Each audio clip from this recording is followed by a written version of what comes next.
वैद्यकीय हलगर्जीपणामुळे महिलेचा मृत्यू, जबाबदार डॉक्टरांवर फौजदारी कारवाई करा. चंद्रपूर येथील शासकीय वैद्यकीय महाविद्यालय व रुग्णालयात निष्काळजीपणामुळे एका महिलेचा दुर्दैवी मृत्यू झाल्याने शहरात संतापाची लाट पसरली आहे. या प्रकरणी दोषींवर कठोर कारवाई करावी अशी मागणी महाराष्ट्र नवनिर्माण सेनेचे सचिन भोयर यांनी जिल्हाधिकारी व पोलीस अधीक्षक यांना निवेदन सादर करून केली आहे. रुग्णालयाच्या अधिष्ठाताकडूनच दोषी डॉक्टरांना वाचवण्याचा प्रयत्न होत असल्याचा आरोपही त्यांनी केला. ही घटना 22 ऑगस्ट 2025 रोजी घडली, जेव्हा प्रसूतीसाठी दाखल झालेल्या देवराणी सरकार यांचा उपचारादरम्यान मृत्यू झाला. डॉक्टरांनी केलेल्या अक्षम्य चुकांमुळे हा प्रकार घडल्याचे निवेदनात नमूद आहे. रुग्णालयाच्याच लॅब रिपोर्टमध्ये सरकार यांचा प्लेटलेट काउंट 55,000 इतका कमी असल्याचे स्पष्ट नमूद असतानाही डॉक्टरांनी त्याकडे पूर्णपणे दुर्लक्ष केले.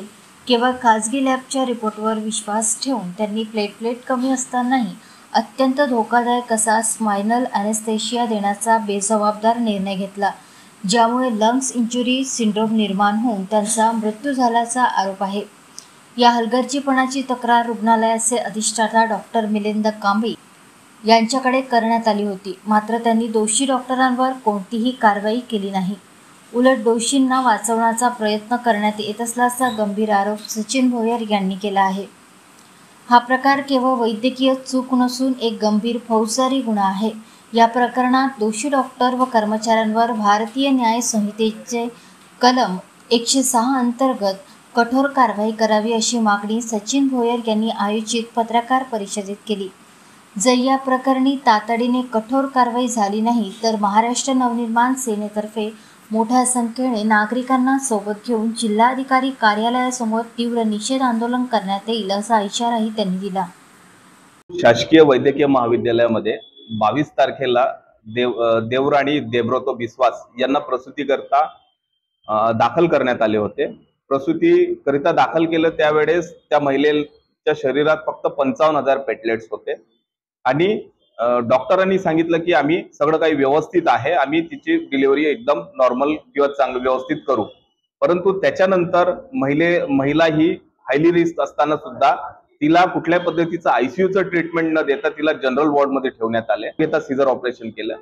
4 बॉटल प्लेटलेट्स आणायला सांगितले. पतीने 4 बॉटल प्लेटलेट्स आणल्या. त्या प्लेटलेट्स चढवता असताना सुरुवातीचे 15 मिनिट जो एक सर्वसाधारणतः 1 ते 2 मिली प्रति मिनिट वेग असायला हवा, त्यांनी 1 ते 1.5 तासामध्ये 4 प्लेटलेट्स बॉटल चढवल्या. त्याच्यामुळे रुग्णामध्ये मोठ्या प्रमाणात त्याचे साईड इफेक्ट झाले. त्यांना लंग्स इन्फेक्शन झालं. चुकीच्या पद्धतीनं प्लेटलेट्स ट्रान्सफ्युजन झाल्यामुळे महिलेची प्रकृती आणखी खराब झाली.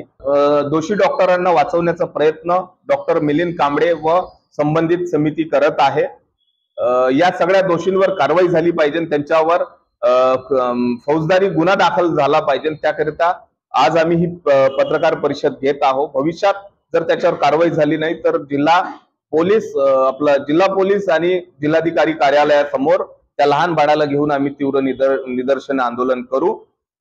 आमची एकच मागणी आहे की या दोषी डॉक्टरांवर कारवाई झाली पाहिजे व त्यांच्यावर फौजदारी गुन्हा दाखल झाला पाहिजे.